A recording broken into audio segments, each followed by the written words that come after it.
여호수아 2장 18절, 19절만 제가 다시 읽겠습니다.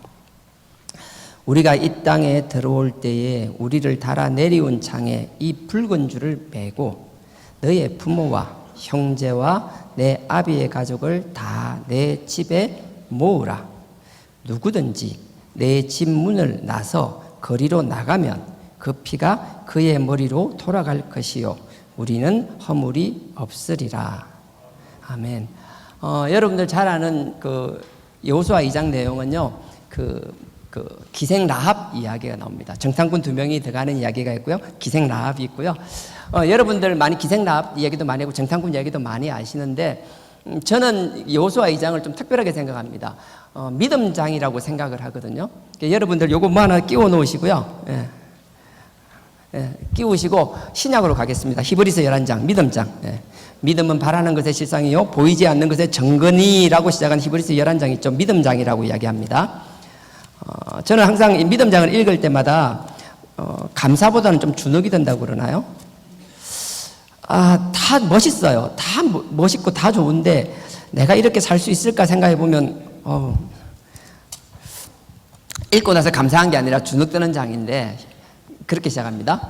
11장 1절 신약 365페이지입니다. 믿음은 바라는 것의 실상이요 보이지 않는 것들의 증거니, 이러면서 믿음의 선진들에 대해서 쭉 이야기가 나옵니다. 하나님이 그 믿음을 인정해 준 사람들, 그리고 우리가 그 믿음을 따라가야 될 만한 우리 믿음의 선진들의 이야기가 나옵니다. 첫 번째 나오는 게 아벨의 이야기거든요. 아벨이 믿음으로 형님보다 나은 제사를 드렸다라는 아벨이 나오죠. 그래서 아벨의 믿음을 하나님이 칭찬하십니다. 그리고 나서 그 다음에 에녹에 대해서 이야기해요. 아벨은요, 태어난 피조물에서 제일 처음으로 죽은 사람이에요. 그전엔 죽음이 없었는데 죽었죠. 자기 형한테 살해당합니다. 에녹 같은 경우에는요, 죽지 않고 하나님으로 올라간 첫 번째 사람입니다. 하나님이 에녹이 너무 기뻤어요. 너무 이뻤어요. 그래서 그냥 두지 않고 데리고 가버리셨어요. 도대체 하나님 보실 때 에녹이 얼마나 이뻤으면 데리고 가셨을까? 그게 6절에 나오는데요. 11장 6절입니다. 에녹의 믿음에 대하면서 우리 너무나 잘 아는 내용, 믿음이 없이는 하나님을 기쁘시게 못하나니, 이렇게 시작하는 내용입니다. 11장 6절 믿음이 없이는 하나님을 기쁘시게 못하나니 하나님께 나아가는 자는 반드시 그가 계신 것과, 하나님께서 에녹의 믿음을 칭찬하셨는데 도대체 에녹의 믿음이 뭐냐라는 거예요. 에녹은요, 그냥 하나님이 반드시 있다라는 거예요. 그러니까 마치 하나님이 내 앞에 있는 것처럼 살았다라는 거예요. 시간과 장소, 공간에 따지는 게 아니라 언제 어디서나 항상 하나님 앞에 있는 것처럼 사는 삶. 우리 사단계획 하는 사람은요, 사람을 의식하는 것이 아니라 아무도 없이 혼자 있을 때, 내가 전혀 의식할 필요가 없는 사람들 그 군중무리 속에 숨어 있을 때조차라도 하나님 앞에 있는 것처럼 살 수 있기를 주님의 이름으로 부탁드립니다. 이게 하나님이 기뻐하시는 믿음이라는 거예요. 6절에요. 그래서 하나님께 그 다음에 믿음이 없이는 하나님을 기쁘시게 못하나니 하나님께 나아가는 자는 반드시 그가 계신 것과 또한 그가 자기를 찾는 자에게 상 주시는 이심을 믿어야 할지니라. 무슨 말인가 하면요, 에녹은 뭔가 주변의 사람이 누군가가 나에게 상 주는 게 아니라 오직 나에게 상 주는 분은 하나님이라는 걸 고백할 뿐만 아니라 그렇게 믿고 살았다라는 거예요. 우리가 왜 하나님 보시기에 믿으신 믿음을 못 가지는가 하면 끊임없이 하나님이 없는 것처럼 살거든요. 말로는 그렇지만 항상 얘기할 때는 하나님이 아니라 내 생각과 내 이론과 내 경험이 앞설 때가 많거든요. 그러고 나서 결과가 내가 원치 않는 결과가 나타나면 그때서 하나님 앞에 무릎 꿇고 눈물 흘리는 경우가 너무나 많거든요. 그리고 하나님이 나에게 상 주는 분이 아니라 나의 노력으로 뭔가 취할 거라는 그 착각 속에서 살아나가거든요. 그러니 결코 양보할 수가 없는 거예요. 항상 내 이론에 옳은 대로 해야 되는 거예요. 하나님이 이기지 못하는 신이 딱 한 명 있다는데 그게 만몬신이라는데 그게 돈이잖아요. 이건 우스갯소리 같지만 정말 그럴 수도 몰라요. 내 삶을 놓고 보면 내가 믿는 하나님은 내가 섬기는 돈을 이겨본 적이 없는 삶을 가지고 집사, 장로, 목사란 감투를 쓰고 평생 살아가는 사람들이 얼마나 많은 줄 아세요? 말로는 얼마나 현란하게 하나님을 찬양하는지 몰라요. 근데 그 고백을 하면서 살아가는 그 사람의 삶 속에는 내가 믿는 하나님은 내가 순종하는 돈을 한 번도 이겨본 적이 없어요. 에녹은 그렇지가 않았던 것 같아요. 그래서 하나님은 에녹의 그 믿음을 기뻐하시고 에녹을 불러가셨어요. 근데 문제는 난 에녹처럼 살 자신이 없다라는 거예요. 저는 정말 자신이 없어요. 그 다음 에녹이 나옵니다. 그 다음 나오는 게 노아가 나오죠. 노아의 믿음 다 아시잖아요. 노아 나오고 그 다음 아브라함이 나옵니다. 갈 바를 알지 못하고 나간 아브라함을 이야기합니다. 뒤에는 자기 아들 이삭을 바치는, 저는 상상도 못합니다. 나는 아브라함처럼 못해요. 사라의 믿음이 나옵니다. 90이 나고 경수가 끊긴데도 불구하고 그 믿음 가지고 아들을 낳은 그 믿음이 나옵니다. 그 다음에 아브라함 다음에 이삭, 야곱, 요셉 이야기가 쭉 나옵니다. 그리고 나서 모세의 믿음이 나오죠. 저는 읽을 때마다 도저히 이렇게 살 자신이 없어요. 만만한 믿음이 없어요. 그리고 나서 32절을 한번 보실래요? 32절에 보면 모세 뒤에 어떤 믿음이 나오는가 하면요, 내가 무슨 말을 더하리요. 기드온 잘 알잖아요. 기드온은 미디안으로부터 7년 동안 핍박당하고 있을 때 그 300명의 용사를 가지고 미디안 왕들을 다 물리쳐버리고 그들을 멸절시키고 이스라엘을 태평성대를 이루잖아요. 하나님은 그 기드온의 믿음을 크게 보셨다라는 거예요. 그 다음에 바락은 여선지 드보라 할 때 함께 그랬잖아요. 하솔, 북쪽에 갈릴리 위쪽에 있는 하솔 왕이 철병거 900개를 가지고 이스라엘을 20년 동안 핍박하고 있을 때 그 핍박에서 하나님을 향한 믿음 하나 가지고 그 민족을 구해낸 사람이잖아요. 저는 이런 거 상상도 못해요. 그 다음에 삼손이 그나마 만만해요. 내가 마지막을 삼손처럼 살 자신은 없지만 평소에 삼손처럼 허랑방탕한 삶은 내가 살 수 있을 것 같아요. 근데 하나님은요, 삼손의 그 허랑방탕한 삶을 보는 게 아니라 그 마지막을 보셨잖아요. 나는 우리가 그 과정이 화려하고 마지막이 초라한 신앙이 아니기를 원합니다. 남들이 손가락질하고 비난당할지라도 결국 우리의 마지막은 우리의 부끄러움을 아버지 앞에 고백하며 아버지를 위하여 온전히 쓰임받고 온전히 아버지만 이 나라를 구할 수 있다는 우리의 민족의 주인 되실 뿐만 아니라 우리의 영원한 구원자 된다라는 그 믿음이 조금 더 흔들리지 않는 가운데서 우리의 삶을 마감하기를 원합니다. 하나님은 이 삼손도 크게 보셨어요. 믿음의 선조로 불러주셨어요. 그 다음에 입다가 있습니다. 입다도 잘 알잖아요. 암몬으로부터 그 18년 동안, 18년 동안 막 고생할 때 이게 더 이상하다. 하여튼 그 고생할 때 그들을 구해내잖아요. 그 뒤에 나오는 사람, 다윗, 사무엘. 저는 도저히 이렇게 살 자신이 없어요. 그래서 하나님이 볼 때 이 31절은 나한테 얼마나 큰 위로가 되는지 몰라요. 31절입니다. 제가 읽겠습니다. 믿음으로 기생 라합은 정탐꾼을 평안히 영접하였으므로 순종치 아니한 자와 함께 멸망치 아니하였도다. 다른 거 몰랐는데 기생 라합처럼은 제가 비슷하게 한번 살아볼 수 있을 것 같아요. 그리고 기생 라합이 했던 그 믿음의 순종은 나도 엇비슷하게 흉내를 낼 수 있을 것 같아요. 그래서 참 감사해요. 나는 사람들이 여러분들을 뭐라고 평가하든 거기에 주눅들지 않았으면 좋겠어요. 하나님께서 이 쟁쟁한 사람들 사이에, 이 쟁쟁한 인물들 사이에 왜 기생라합을 믿음의 표본으로 넣어 놓으셨을까요? 다른 이유 없어요. 이 자리에 있는 나와 여러분, 우리 모두의 본이 되라고 하신 것. 이렇게 살 수 있기를 주님의 이름으로 축원드립니다. 야고보서 바로 뒤에 보십시오. 야고보서 2장 25절. 25절에 보면은요, 믿음에 대해서 이야기할 때 행함을 이야기하잖아요. 그때 18절 제가 먼저 읽을게요. 야고보서 2장 18절입니다. 야고보서 2장 18절. 373페이지입니다. 신약. 제가 읽겠습니다. 혹이 가로되 너는 믿음이 있고 나는 행함이 있으니 행함이 없는 내 믿음을 나에게 보이라. 나는 행함으로 내 믿음을 너에게 보이리라. 저는 다른 건 잘 모르는데 이거 하나만은 확신을 가지고 있습니다. 우리가 하는 4단계 회개는요, 우리의 입으로 증명되는 것이 아니라 우리의 삶으로 증명되어야 된다고 저는 확신하고 있습니다. 어디 가든지 하는 사람이 다르다라는 것, 정말 그 그리스도 보혈을 의지하는 사람, 4단계 회개 그 그리스도의 복음을 전하는 사람은 뭔가 차별이 있는 사람, 세상이 더 힘들어질수록, 더 타락할수록, 더 어두워질수록 우리는 더 빛나야만 한다고 저는 믿습니다. 우리의 삶을 지키기 위하여, 하나님 앞에 그 삶을 유지하기 위하여 그 발버둥 칠 수 있게 하는 원동력은 다른 게 아니잖아요. 오직 그 그리스도의 보혈, 우리가 하는 그 4단계 회개의 복음, 말이 아니라 우리의 삶으로 증명하는 여러분 되기를 주님의 이름으로 부탁드립니다.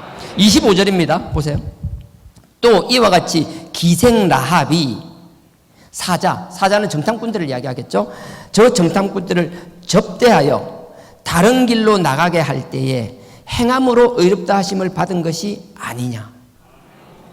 26절 영혼 없는 몸이 죽은 것 같이 행함이 없는 믿음은 죽은 것이니라. 결국은 우리의 삶으로 증명을 해야 된다는 거예요. 라합 같은 경우에는요, 정탐꾼을 숨겼다라는 거예요. 뭔가 실행을 했다라는 거예요. 오늘 본문으로 다시 돌아가겠습니다. 여호수아 2장입니다. 레위기, 민수기, 신명기입니다. 여호수아 2장. 여호수아 2장에 보면요, 여리고성을 공격하기 전에 여호수아가 시딤이라는 곳이 있어요. 요단강 건너가기 전입니다. 시딤에 모여있다가 정탐꾼 2명을 보냅니다.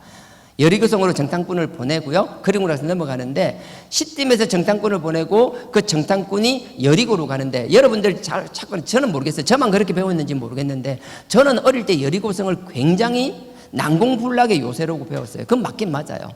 근데 난공불락의 요새일 뿐만 아니라 굉장히 크다라고 배웠어요.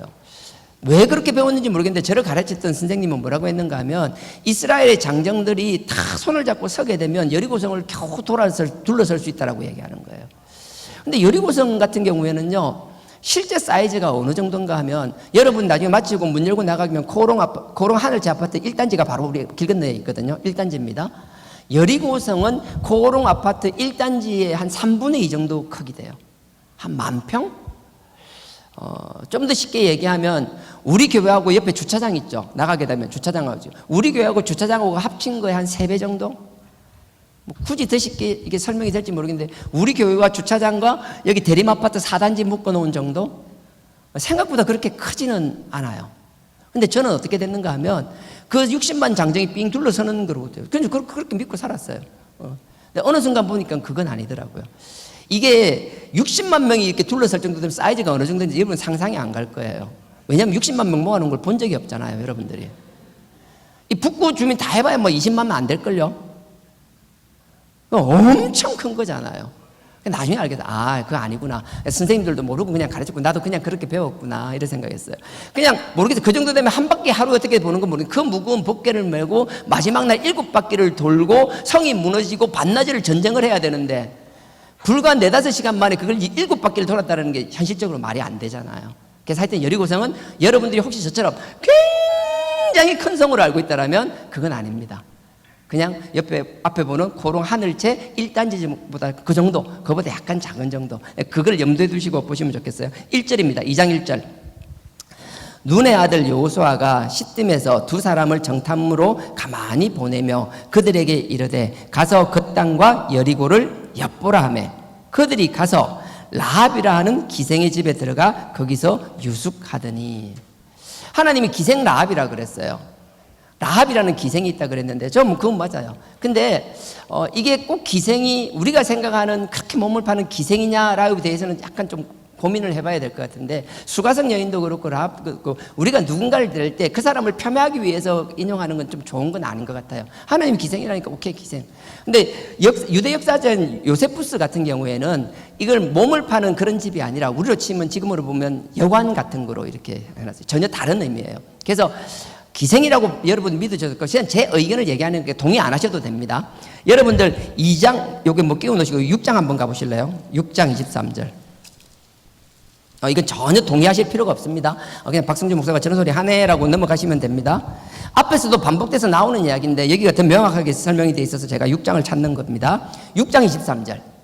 6장 23절에 보면은 정탐꾼들이 약속을 하게 되죠. 그리고 나서 이스라엘 백성들이 여리고성을 무너뜨리고 나서 제일 먼저 여호수아가 뭘 하는가 하면요, 21절에요. 이렇게 됩니다. 6장 20절. 성중에 있는 것을 다 멸하되 남녀노소를 말하는 거예요. 남녀노소와 우양과 나귀를 칼날로 멸하니라. 신명기 7장에 보면요, 2절부터 헤렘이라 그래가지고 이방인들은 멸절할 때 다 죽이라는 거예요. 남자만 죽이는 게 아니라 남녀노소를 다 죽일 뿐만 아니라 짐승까지 다 죽여버리라는 거예요. 씨를 말려버리라는 거예요. 그러니까 당연히 여리고성에 있던 라합도 죽을 수밖에 없겠죠. 근데 제가 하고 싶은 말은 그 말이 아니라 보세요. 이렇게 하라고 얘기했습니다. 그 다음에 22절. 여호수아가 그 땅을 정탐한 두 사람에게 이르되 그 기생의 집에 들어가서 너희가 그 여인에게 맹세한 대로 그와 그에게 속한 모든 것을 이끌어내라 하매. 생각해, 공격을 했어요. 공격을 했는데 나머지 이스라엘 병사들 같은 경우는 남녀노소 없이 다 죽이라니까 생각할 게 없잖아요. 우리 말고는 다 죽이면 돼요. 근데 지금 상황은 우리 말고 다 죽이면 되는데 기생 라합과 그의 가족들은 건드리면 안 되는 상황이 돼버린 거예요. 그러니까 여호수아 입장에서는 어떻게 해야 되겠어요? 전쟁을 하기 전에 가장 먼저 건드리면 안 될 사람들을 빨리 빼내오는 게 전쟁을 원활하게 수행할 수 있는 방법이라고요. 싸우다 보면 눈에 보이는 게 없거든요.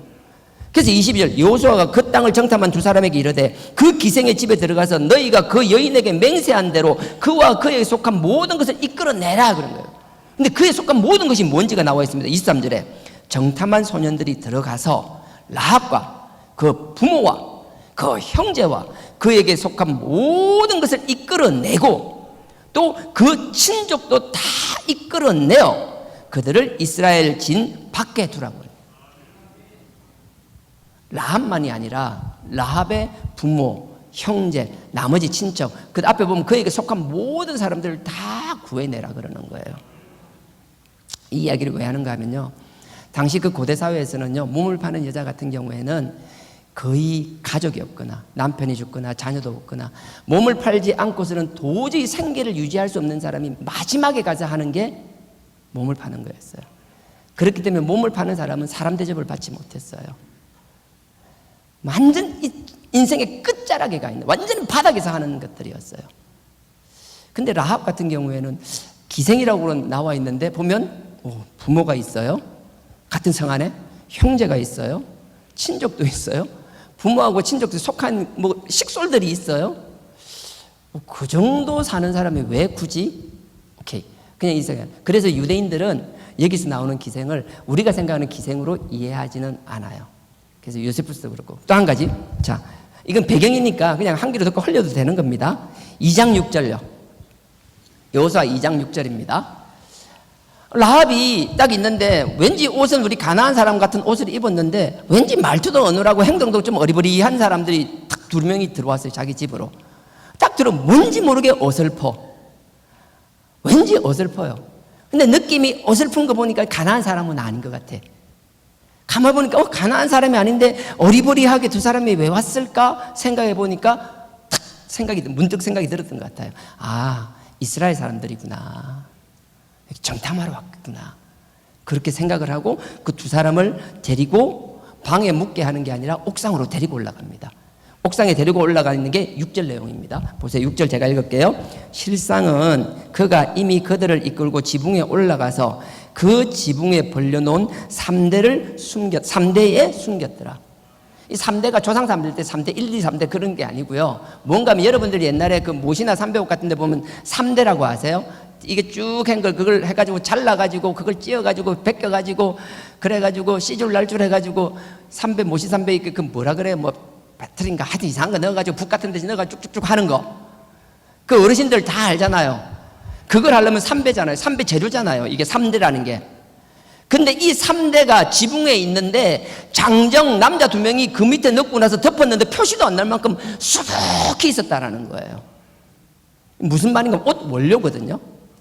그러니까 라합은 이 지붕에 올려놓고 속 3대를 쌓아놓고 옷을 만들 정도면 자기 필요해서 자기 필요한 옷이나 천을 만드는 정도로 끝나는 게 아니라 이걸 만들어서 장사라든지 영리 활동을 했다라는 거예요. 그 정도 양이 된다라는 거예요.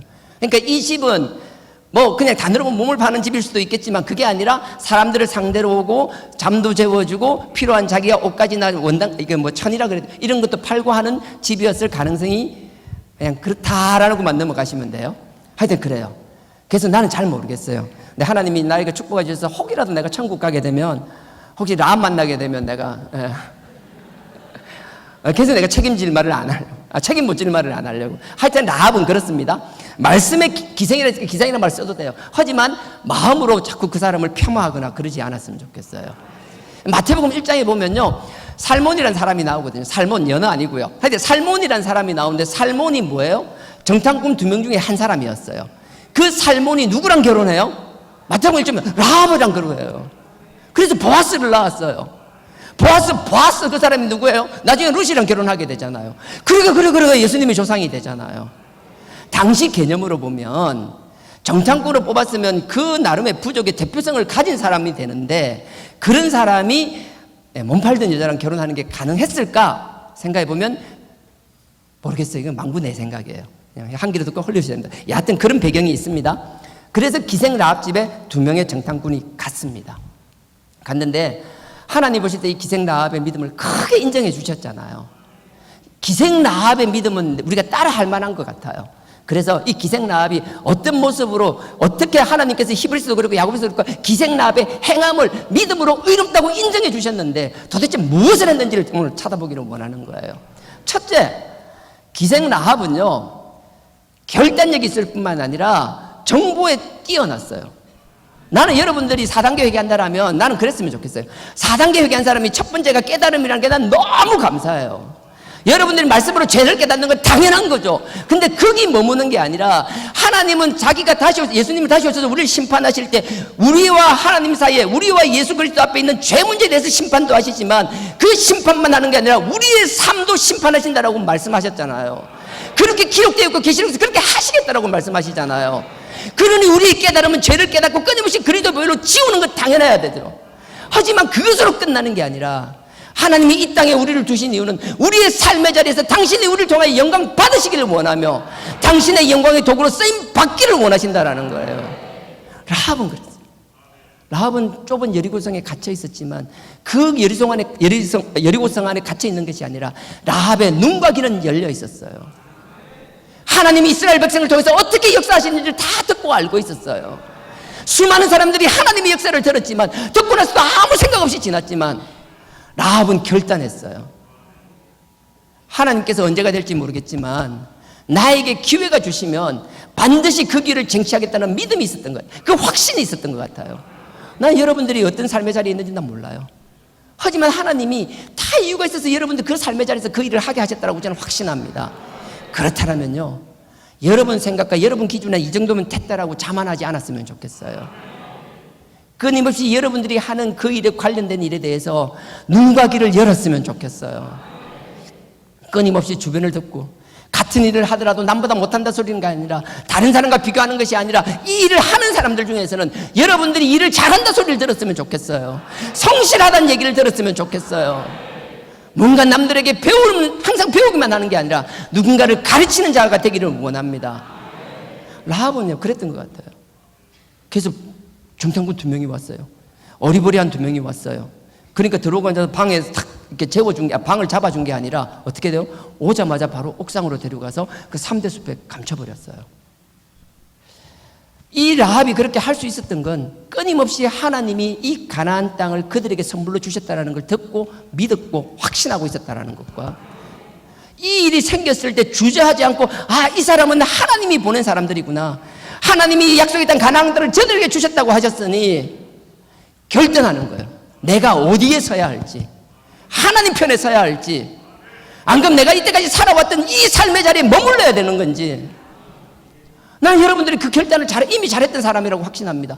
그러니까 이 복음 가운데서 여기 이 자리에 있는 것 아니에요? 하지만 과거의 여러분의 선택이 과거에 머물러 있는 것이 아니라 하나님께서 지금 우리의 삶에 우리의 지경을 넓히시기를 원하시니 끊임없이 여러분들이 눈과 귀를 열고 깨달음을 가지고 내가 지금 아버지 앞에 어떤 결단을 끊임없이 해나가야 되는지 그런 마음이 좀 있었으면 좋겠어요. 과거에 안주하는 것이 아니라 아버지의 영광을 위해 지금 내가 또 무슨 결단들을 해나가야 되는지. 각자의 삶이 다르니까 제가 뭐라고 말 못하겠습니다. 얼마의 하나님이 시간을 허락해 주시는지 모르겠습니다. 하지만 그 남은 시간 아버지를 위한 그 결단들이 연속된다면 결코 부끄럽지 않은 삶이라고 생각합니다. 어차피 썩어 없어진 이 몸뚱아리 너무 육신에 묶이지 않았으면 좋겠습니다. 누군가는 아버지를 위해 일 있을 때마다 충성으로 섬기고 헌신하며 그 힘든 가운데서도 멀리서도 오셔서 하나님을 위해서라면 그 굳은 일 마다하지 않는 사람이 있는 반면 너무나 좋은 환경 속에서 가까운 곳에서 편하게 할 수 있음에도 불구하고 그냥 와서 자리만 차지하고 예배만 한 번 드리면 마치 자기 할 것을 다 한 양 착각하는 사람이 있다라면 아버지께서 생각하시는 상급은 다를 거라고 저는 확신합니다. 아버지를 위하여 헌신하고 결단하는 여러분 되길 주님의 이름으로 부탁드립니다. 라합은 결단을 했어요. 그 결단은 신속했어요. 주저함이 없었습니다. 내가 하는 것이 아니라 하나님이 여러분들의 마음을 그렇게 바꾸어 주실 줄 믿습니다. 하나님께서 성령의 도우심으로 여러분들을 그렇게 바꾸어 주실 줄 확신합니다. 그랬으면 좋겠어요. 라합은요, 들어오고 나니까 이렇게 지붕에 이렇게 숨겼다 그랬어요. 근데 딱 숨기고 나니까 그때 어떤 일이, 보세요. 4절요. 4절입니다. 2장 4절. 그 여인이 그 두 사람을 이미 숨긴지라 가로되 과연 그 사람이 내게 왔었으나, 이 무슨 말인 것 같아요? 이 두 명이 들어왔다니까 사람들이, 정탐꾼들이 온 것 같으니까 사람들이 막 신고를 했어요. 낯선 사람이 왔네? 왕에게 계속 신고를 한 거예요. 그러니까 왕이 군사를 보내가 낯선 사람 분명히 이스라엘의 정탐꾼이다 생각하고 막 수소문 했을 거잖아요. 그래서 막 CCTV 돌려가면서 막 쫓아갔을 거잖아요. 그러니까 막 돌려보니까 기생 라합 집으로 탁 들어간 거예요. 그러니까 군인들을 딱 보내고 밖에서 문을 쾅쾅 닫는 거예요.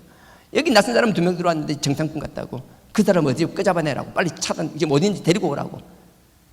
근데 라합은요, 딱 보자마자 알았던 것 같아요. 아, 정탐꾼이다. 이 들키면 안 될 것 같다. 그러니까 이미 그를 옥상에 데리고 와서 숨겨버린 거예요. 그러니까 잡으러 군인들이 왔을 때 4절에는 이미, 그러니까 탕탕탕 두들기니까 그때서 야 빨리 숨어 하고 나간 게 아니라 이미 그런 일이 생길 줄 알고 미리 숨겨놓은 거예요. 나는 여러분들이 그런 지혜가 있었으면 좋겠어요. 나는 잘 몰라요. 나는 뭐 이렇게 목회하는 거 주변에서 주스들은 얘기만 알지만 여러분 삶의 자리에서 여러분들 하는 일에서 아무것도 몰라요. 여러분들이 여러분 삶의 자리에서 그 자리에서 전문가가 되었으면 좋겠어요. 그리고 여러분들이 뭔가 판단할 때 남들보다 빠른 판단을 했으면 좋겠어요. 남을 항상 쫓아가는 삶이 아니라 누군가를 선도하는 삶을 살기를 원합니다. 하나님은 여러분들을 넉넉히 그렇게 만드실 줄 믿습니다. 믿지 않던 라합도 소문으로만 들었던 그 하나님을 믿으니 이런 결단과 실행이 있는데, 그래서 믿음은요 주저앉아 있는 게 아니에요. 히브리서 11장에서도 보면 31절에 나오는 거 보세요. 믿음과 순종을 이야기하면서 그 순종은 우리가 생각하는 그냥 다른 순종이 아니라 믿지 않는 것, 행하지 않는 거란 뜻이에요. 원뜻이. 우리 한글 성경은 순종으로 되어 있는데 무슨 말인지 아세요? 믿느냐 행하지 않느냐. 행하지 않는 건 믿음이 없다라는 거예요. 여러분들이 믿음이 있다라면 주저앉아 있을 수가 없다라는 거예요. 주저앉아 있지 않으려면요, 자꾸 보고 듣고 끊임없이 하나님 주신 자극에 반응하세요. 하나님은 여러분들에게 끊임없는 것들을 보여주고 들려주면서 하나님이 계속 자극하며 쓰시기를 원하는데 내가 눈 가리고 기다지 마세요. 왜 이런데 나를 보내놨냐고 원망불평하고 있는 것이 아니라 거기서 하나님의 음성을 발견하면 좋겠어요. 똑같은 일 하는데 누군가 짜증스럽게 마지못해 억지로 하는 인간들밖에 없을지라도 그 가운데서도 기쁨으로 하는 사람이 한 사람 있는데 그게 4단계 회개하는 사람이라고 보여주세요. 나 여러분들이 그랬으면 좋겠어요. 관여없이 어디에 있든지. 라합은 그렇게 했어요. 그래서 5절입니다. 그 사람들이 어두워 성문을 닫을 때쯤 되어 나갔으니 어디로 갔는지 알지 못하되 급히 따라가라. 그리하면 그들에게 미치리라 하였으니. 되게 이렇게 뻔뻔스럽죠. 자기가 숨겨놔놓고 마치 없는 것처럼 금방 어두워지니까 성문 닫을 것 같으니까 좀 전에 나갔다라고 빨리 쫓아가면 잡을 수 있을 거라고 그 내보내는 거예요. 그리고 나서 그 위에 올려. 근데 보세요, 밑에 6절에 이제 다시 읽을게요. 실상은 사실은 그가 이미, 그러니까 라합이 이미 그들을 이끌고 지붕에 올라가서 그 지붕에 벌려놓은 3대 속에 숨겼더라. 사실은 그랬다라는 거예요. 주저함이 없었고요, 정말 결단이 빨랐어요. 보자마자 뭐 하는 게 바로 그냥 보자마자 하고 바로 실행해 버리는 거예요. 이게 하루아침에 될까요? 아니에요. 끊임없이 귀를 기울이고 들리는 소리를 그냥 흘려듣지 않고 반복해서 들을 때 그 소리를 새겨가면서 하나님 뜻을 발견하는 것. 믿지 않는 라합도 그랬다면 우리는 더욱더 그래야 할 줄 믿습니다. 그렇게 하는 거예요. 그 원인이 이제 8절부터 나오는 거죠. 뭘 근거로 그렇게 할 수 있었는지. 8절. 두 사람이 눕기 전에 라합이 지붕에 올라가서 그들에게 이르러 말하되 여호와께서 이 땅을 너희에게 주신 줄을 내가 아노라. 나 이미 안다라는 거예요. 내가 이렇게 행동한 거, 내가 위험을 무릅쓰고 너희들 숨겨주는 거 내가 다 안다라는 거예요. 이유로 안다는 게 뭐예요? 하나님이 다 주인되고 이 땅을 다 너희에게 준 거 다 안다라는 거예요. 그러고 나서 9절에 보십시오. 말하되 여호와께서 이 땅을 너희에게 주신 줄을 내가 아노라. 우리가 너희를 심히 두려워하고 이 땅 백성이 다 너희 앞에 간담이 녹나니. 사람들이 너네 보면 막 그냥 녹아내린다라는 거예요. 10절 이는 너희가 애굽에서 나올 때에 여호와께서 너희 앞에서 홍해 물을 마르게 하신 일과, 와 40년 전에 홍해 가른 일까지 막 회자가 돼서 다 알고 있다는 거예요. 그리고 두려워 떨고 있다는 거예요. 하신 일과 너희가 요단 저편에 있는 아모리 사람의 두 왕 시온 왕과 옥에게 행하니. 시온 왕 같은 경우는 헤스본이라고 남쪽 왕이고요, 아모리 저 위에 그 바산에 있는 왕이 옥이에요. 요단강 동편에 있는 왕들도 다 그냥 박살내버렸다는 거 다 알고 있다는 거예요. 그들을 전멸시킨 일을 우리가 다뤘음이니라. 11절 우리가 듣자 곧 마음이 녹았고 너희의 영고로 사람이 정신을 잃었나니 너희 하나님 여호와는 상천하지의 하나님이니라. 내가 들어보니 너희를 이끌 것인 너희의 하나님은 도저히 비교할 수 없는 상천하지 뭐 원세에 그런 하나님이 없다라는 거예요. 나는 이미 그렇게 결정했다라는 거예요. 우리가 하나님을 믿고 그의 자녀가 되며 그의 뜻대로 가기를 원했다라면요, 우리는 결코 소극적인 삶을 살 수가 없습니다. 끊임없이 결단하며 신속히 실행하며 하나님의 영광 외에 주장함이 없는 삶을 살 수 있기를 주님의 이름으로 축원드립니다. 이렇게 결단했고, 그럼 두 번째가 일을 하려면요 정말 꼼꼼하게 했어요. 여러분 라합한테 이건 정말 배워야 돼요. 사단계획 열심히 하고 사람은 너무 좋고 신앙은 너무 좋은 것 같은데 세상에 쑥맥같이 어리석어도 내 속는 삶 살지 않기를 원합니다. 믿음 좋다고 왜 항상 당하기만 해야 돼요? 아니요. 12절입니다. 그러므로 청하노니 내가 너희를 선대하였은즉 너희도 내 아버지의 집을 선대하여 나의 부모와 나의 남녀 형제와 무릇 그들에게 있는 모든 자를 살려주어 우리 생명을 죽는 데서 건져내기로 이제 여호와로 맹세하고. 야, 이 금방 너네 잡으러 온 거 봤지? 내가 너네들 와 이거 너 안 숨겼으면 너 우짤 뻔했네. 너 끌려가서 왔네. 너 작살날 뻔했다. 와 다행이지, 그치? 근데 그냥 그게 아니라 내가 이렇게 해서 위험을 무릅쓰고 해서 너네 지금 살아있잖아. 그냥 가면 안 되겠지? 섭섭하겠지? 그냥 가면 안 되고 가만히 생각해봐. 뭐 해야 될 것 같아? 너희 내 때문에 살았는데 뭐 해야 될 것 같아? 아니 자꾸 장똥 굴리지 말고 자꾸 한번 생각해봐. 뭐 해야 돼? 엄청 부담스러울 거잖아요. 분명히 알았어요. 하나님이 이방민족을 다 멸하라고. 신명기 7장에 해람이라고. 그럼 멍청한 사람 같은 경우는 분위기 파악 못하고 이방인들 다 죽이라 했는데요, 이런 소리 하면 그럼 끝날 수도 있잖아요. 마음이 변해가지고 막 다시 고발할 수도 있잖아요. 근데 그렇게 안 했죠. 결국 지혜롭게 풀어나갔어요. 근데 문제는요, 라합이 너무 지혜롭다라는 거예요. 내가 한 걸 다 상황을 이야기하고 설득하면서 뭐예요? 그냥 가면 안 된다라는 거예요. 내가 니를 살려줬는데 내만 살려가 될 게 아니라는 거예요. 이 성안에 우리 아버지 있거든, 우리 엄마 있거든, 우리 형제도 있거든, 우리 속한 사람들이 있거든, 우리 친인척도 많거든. 그거 어쩔 건데 책임지라는 거예요. 그리고 그냥 책임지는 게 아니라 거기에 대한 확답을 듣고 네 말 필요 없다라는 거예요. 내가 네 언제 봤다고 니를 어째 믿냐. 상천하지에 하나님 그 여호와 이름으로 맹세하라는 거예요. 난 여러분들이 좀 두리뭉실하게 좋은 게 아니라, 여러분들이 신앙생활에서 뭐 그럴 수 있겠지만 여러분 삶의 자리에서 맺고 끈거가 명확했으면 좋겠어요. 믿음이 좋다는 이유로 진짜 어리석게 살지 않았으면 좋겠어요. 다시 읽겠습니다. 보세요. 그러므로 청하노니 내가 너희를 선대하였은즉 너희도 내 아버지의 집을 선대하여 나의 부모와 남녀 형제와 무릇 그들에게 있는 모든 자를 살려주어 우리 생명을 죽은 데서 건져내기로 이제 여호와의 이름으로 맹세하라. 맹세를 받아내는 거예요. 그리고 그래서 맹세로 끝난 게 아니에요. 하늘 땅 별 땅 태태태 해놓고 또 말 돌릴 수 있으니까 징표를 내놓으라는 거예요. 그러니 징표를 주죠. 붉은 줄을 매달라라고 얘기합니다. 하나님 뜻으로 맹세를 받고 징표를 받고 나서 어떻게 돼요? 그제서야 하는 게 15절입니다. 라합이 그들을 창에서 줄로 달아 내리오니. 내가 내 선의도 좋은데요. 그냥 내 선의만 다 하고 나서 보내놓고 나서 아까 그때 맹세 받아 놓을 걸, 아까 약속 받아 놓을 걸, 그렇게 하지 마세요. 하나님 앞에 맺고 끊고 여러분 삶의 자리에서 일을 할 때는요, 명확하게 할 건 그 자리에서 탁탁탁 매듭 짓고 나가세요. 다 받을 거, 약속 받을 거 다 받아놓고, 징표 받을 거 다 받아놓고, 그때 줄 테고 내려보내주는 거예요. 하나님 앞에 믿음 줬다고 사단에게 열심히 했다고 어리석게 맨날 썩는 게 그게 무슨 신앙이에요. 하나님은 말씀을 통해서 우리가 우리 삶의 자리에서 확실하게 매듭을 지을 건 탁탁탁 지으라고 말씀하시는데,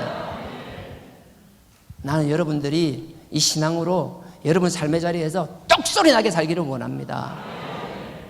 15절 그렇게 합니다. 그러니까 16절에 보세요. 그냥 내려만 주는 거로 끝나지 않아요. 라합이 그들에게 이르되 두렵건대 따르는 사람들이 너희를 만날까 하노니 너희는 산으로 가서 거기 사흘을 숨었다가 따르는 자들이 돌아간 후에 너희 길로 갈지니라. 그냥 따돌리고 내려보내면 주는 게 아니고, 잠깐만 너 그냥 가면 또 멍청이 생긴 거 불안하다. 너가 와서 들키는 것도 불안하고 내한테 낚이는 것도 불안하고 다 불안한데, 지금 나가서 바로 나로 들어가면 너 잡힐 거야. 그러니까 나로 들어가지 말고 반대 산으로 기어 올라가. 그래서 3일을 있으라는 거예요. 3일을 있다가 상황을 보고 가면은 괜찮을 거야. 이렇게 가르쳐 주는 거예요. 나는 여러분들의 삶의 지혜가 누군가한테 넉넉한 도움이 되기를 원합니다. 그러니 하나님께서 여러분들에게 다양한 경험을 하게 하시고, 왜 안 해도 될 만한 고생을 하시냐 그렇게 원망하는 것이 아니라, 그 가운데서도 하나님 주시는 지혜를 끊임없이 깨닫고 배울 수 있기를 주님의 이름으로 축원드립니다. 특히 우리 다음 세대, 젊은 세대, 남들보다 힘든 거 그것 때문에 불평하고 앉아있지 마세요. 시간이 지나면 그 힘듦과 어려움 때문에 하나님이 더 기쁘게 더 크게 쓰실 줄 확신합니다. 그 다음에 세 번째입니다. 맺고 끊고 명확했습니다. 일이 정확했습니다. 그리고 마지막으로 해야 될 거, 인내가 있어야 된다는 거예요. 그게 오늘 본문입니다. 제가 다시 읽습니다. 18장 보세요. 우리가 이 땅에 들어올 때에 우리를 달아 내리운 창에 이 붉은 줄을 매고, 우리 줄을 매라는 거, 그게 우리가 구분하니까 매라는 거예요. 매고 너의 부모와 형제와 내 아비의 가족을 다 네 집에 모으라는 거예요. 그리고 잘 보세요. 19절입니다. 누구든지 너의 집 문을 나서 거리로 나가면, 내가 집 안에 있으면 내가 지켜주겠다라는 거예요. 근데 네가 집 안에 안 있고 집 밖으로 나가서 네 삶의 자리에 네 다니고 싶은, 네 하고 싶은 대로 싸돌아다니면 나 그건 모르겠다라는 거예요. 그것 때문에 네 가족이나 형제나 부모가 죽는 것은 우리의 허물, 우리 잘못이 아니라는 거예요. 그건 네 그거라는 거예요. 그래서 19절, 누구든지 너의 집을 나서 거리로 나가면 그 피가 그의 머리로 돌아갈 것이요 우리는 허물이 없으리라. 이게 마지막으로 우리가 반드시 해야 되는 게 정말 쉽지 않은 건데, 정말 우리 목숨 걸고 정말 쉽지 않은 겁니다. 인내입니다. 보세요. 정탐꾼을 숨겨줬습니다. 약속을 받았습니다. 붉은 줄을 매달라고 했습니다. 매달았습니다. 근데 조건이 뭐예요? 너의 형제, 부모, 친척, 거기에 속한 모든 가솔들을 집안에서 기다리게 하라는 거예요. 근데 기다리게 하는 게 보세요. 정탐꾼이 돌아갔어요. 돌아가서 며칠 있다 바로 와서 그냥 넘어온 게 아니에요. 여러분들 아실지 모르겠는데, 홍해만 가는 게 아니라 요단강을 건너는데도 요단강을 그냥 탁 멈춰 세우는 거예요. 여리고성이 요단강 앞에 있거든요. 요단강이 보여요. 근데 갑자기 어떤 이상한 떼거리로 우와 몰려와 있어요. 강 건너편에. 근데 저끼리 아우자우자 하면 갑자기 물이 강이 크다가 뚝 서는 거예요. 그러면서 개들이 그냥 뚜벅뚜벅 걸어 넘어오네. 이게 얼마나 공포스러운지 아세요? 그걸 보고 있으면. 와서 우리랑 친구하자고 오는 것도 아니에요. 와서 헤렘이라가 우리는 그냥 남녀노소 동물까지 씨들을 말리고 다 죽이라고 그렇게 하려고 노는데, 강을 툭 멈추고 나서 뚜벅뚜벅뚜벅 걸어 넘어오는 거예요. 사람 피를 말린다 그러죠. 그걸 보고 있으면. 너무 무서워서 어떻게 싸울 엄두가 안 나요. 어떤 사람들 왜 맞고 사세요? 왜 맞고 사세요? 네가 그 상황에서 해보라고. 그게 익숙해지면 어떻게 할지도 못해요. 이게 저항도 못하고 그냥 때리면 때리는 대로 맞듯이 그러다가 사람 골반도 맞아 죽듯이 그런 거예요. 너무 두려워서 어떻게 할 수가 없는 거예요. 환장하죠. 근데 바로 공격을 하면 그나마 죽으니까, 그나마 빨리 죽으니까 낫다 생각하는데 그게 아니에요. 그렇게 요단강을 가려가 뚜벅뚜벅뚜벅 끌어오더니 갑자기 강에서 돌 꺼내고 했었더만 갑자기 아니고 저기 옆으로 가 길 가리는 데 가가지고 거기다가 탁 단을 쌓는 거예요. 제사를 지내는 거예요. 저기서 제사 지내고 나서 이제 우리 죽이러 오는가 보다. 얼마나 두려웠겠어요. 그냥 전의를 상실해 싸울 의지가 없어요. 싸울 생각조차 못해요. 그냥 죽음의 시간만 기다리고 있어요. 근데 이 인간들이 오는데 거기서 길가리에 진을 치고는 안 와. 하루가 지나고 이틀이 지나고 3일이 안 와요. 이게 3장에 보면 이제 넘어가는 3장 4장 넘어가는 거거든요. 5장에 보면 그게 나와요. 왜 안 오는지. 한 번 기다려도 안 와. 너무 불안하고 초조하고 무서운데 안 와. 알고 봤더니 저끼리 할례했다네. 남자들 아시죠? 할례하면 일주일이나 열흘 동안 못 움직이는 거예요. 근데 저끼리는 했지만 나는 안 와. 모르잖아요. 하루하루가 피를 말리는 거예요. 무식하게 그것도 돌칼로 그랬다네. 그 무식한 짓 하고 있는 거 모르잖아요. 얼마나 그 공포는 여러분 상상을 초월합니다. 내가 죽는 건 확실한데 나만 죽는 게 아니라 나의 가족, 부모, 막 짐승까지 다 죽이는 걸 뻔히 알고 있는데 안 오는 거예요. 그리고 계속 그러고 있는 거예요. 그러더니 드디어 그들이 움직이기 시작했습니다. 움직이기 시작해서 막 오는 거예요. 와서 공격하고 막 진영을 짜고 무기를 준비하고 사다리를 세우고 공격할 거라고 생각했는데 어라? 뜨고 오더니만 그냥 한 바퀴 삥 돌고 그냥 가버려요. 다음도 한 바퀴 삥 돌고 가는 거예요. 누군가는 그게 극도의 공포일 수도 있지만 또 어떤 사람들에게는 뭐예요? 계속 기다리는 걸 못해요. 아, 이게 이대로 끝나는가 보다. 내가 그냥 내 있던 자리로 돌아가야지. 내 하던 일을 해야지. 하나님의 약속 그 언약을 가지고 인내하며 기다리는 것이 아니라 자기 일을 쳐다보고 옛날 일로 돌아가고 경우가 너무 많은 거예요. 근데 신기한 건요, 한 바퀴씩 돌고 마지막 날도 7바퀴 돌잖아요. 7바퀴 돌고 나서도 어떻게 됐어요? 7바퀴 돌고 나서 갑자기 막 성벽이 확 무너졌어요. 근데 많은 역사학자는 그래요. 여기 라합의 집 옆에부터 무너졌을 거라고. 이유는 간단합니다. 그래야지 여호수아가 라합의 가족을 빨리 빼낼 수 있으니까. 그리고 나중에 다 진멸할 수 있으니까. 어찌됐든 누구도 생각하지 못한 방법으로 공성전을 통해서 무너진 게 아니라 순식간에 성벽이 무너지고 순식간에 그들은 몰살당했어요. 얼마나 무서워요. 근데 보세요. 그 지난한 시간 동안 사람이 공포에 떨 수도 있었지만 또 누군가는 그 시간이 길어짐으로 해서 자기의 삶의 자리로 돌아가려고 했는데 라합이 참 뛰어난 게 이거예요. 자기 가족들을 그 긴 시간 동안 집 밖으로 나가지 않게 하고 그 자리에서 머물게 했다라는 거예요. 난 여러분들이 좀 이런 인내가 있으면 좋겠어요.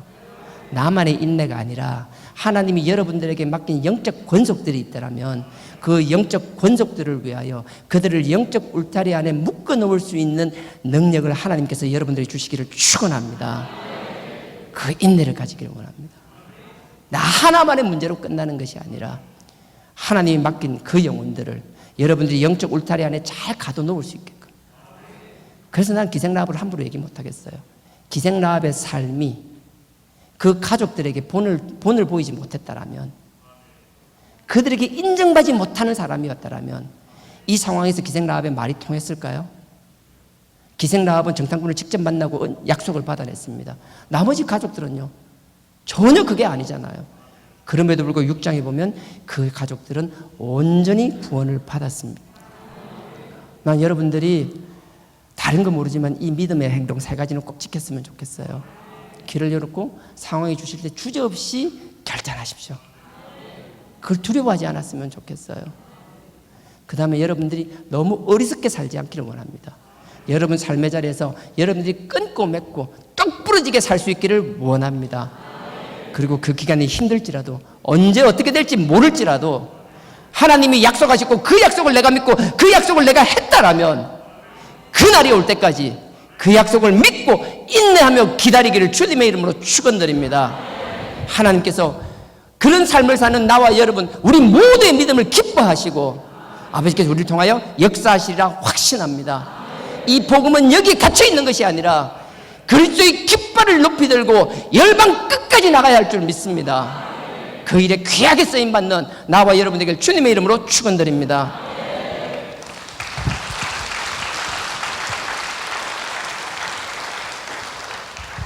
나 주님의 기쁨 되기 원하네. 내 마음을 새롭게 하소서.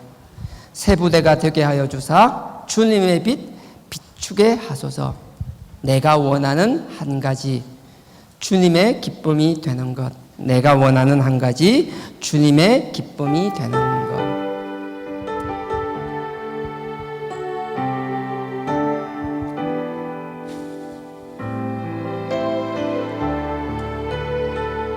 나 주님의 기쁨 되기 원하네.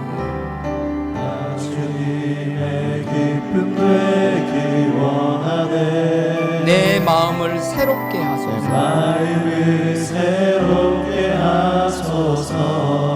새 부대가 되게 하여 주사. 새 부대가 되게 하여 주사. 주님의 빛 비추게 하소서. 주님의 빛 비추게 하소서. 내가 원하는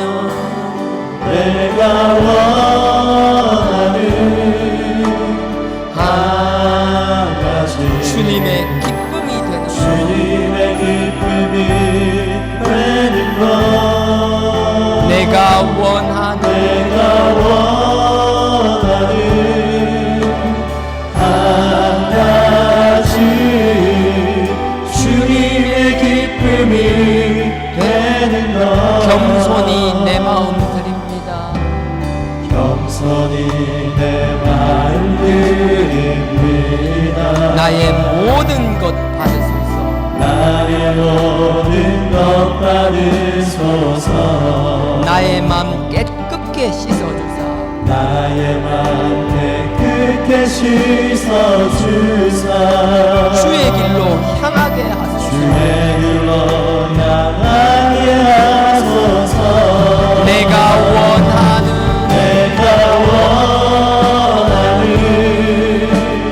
한 가지 주님의 기쁨이 되는 것. 주님의 기쁨이 되는 것. 내가 원하는 한 가지 주님의 기쁨이 되는 것. 주님의 기쁨이 1절만 다시 한번 하겠습니다. 나 주님의 기쁨이 되기 원하네. 나 주님의 기쁨 되기 원하네. 내 마음을 새롭게 하소서. 내 마음을 새롭게 하소서. 새 부대가 되게 하여 주사. 새 부대가 되게 하여 주사. 주님의 빛 비추게 하소서. 주님의 빛 비추게 하소서. 내가 원하는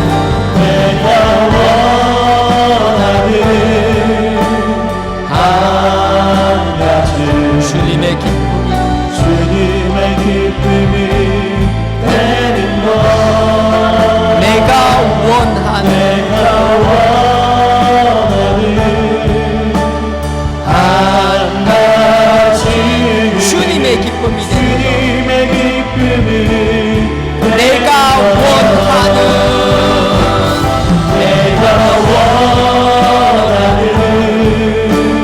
한 가지 주님의 기쁨이 주님의 기쁨이 되는 것. 내가 원하는 한 가지 주님의 기쁨이 되는 것. 이 시간 우리 다 같이 기도하기 원합니다.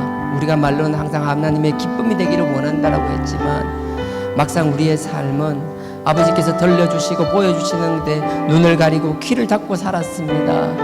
아버지께서 우리가 더 성장하기를 원하고 더 많은 것을 깨닫고 듣고 배우기를 원하지만 우리는 항상 현실에 안주하는 삶을 살았습니다. 아버지 하나님, 우리의 틀을 깰 수 있는 아버지의 힘과 능력과 용기를 달라라고, 그리고 어리숙게 사는 것이 아니라 주어진 일에 최선을 다할 뿐만 아니라 일에 대해서 맺고 끝낸 명확한 삶을 살 수 있게 하여 달라라고, 그리고 아버지 그 약속이 더딜지라도 포기하는 것이 아니라 끝까지 그 약속을 믿고 그 자리에서 아버지 약속을 담대히 기다리는 저희들 되게 하여 달라라고, 아버지께서 주셨던 그 축복의 갑절의 갑절을 우리의 다음 세대 우리 자녀들에게 달라라고 이 시간 다 같이 주여 삼창하고 기도드리시겠습니다. 주여 주여 주여.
그 약속 믿고 끝까지 참으며 그 자리를 떠나지 않는 저희들 되게 하여 주시옵소서. 떠나는 자들에게 우리의 영적 능력으로 그들을 다스릴 수 있는 능력 또한 부어 주시옵소서. 예수님 이름으로 기도드렸사옵나이다. 아멘. 하늘에 계신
악에서 구원하소서. 내게 주의 나라 주의 권세 주의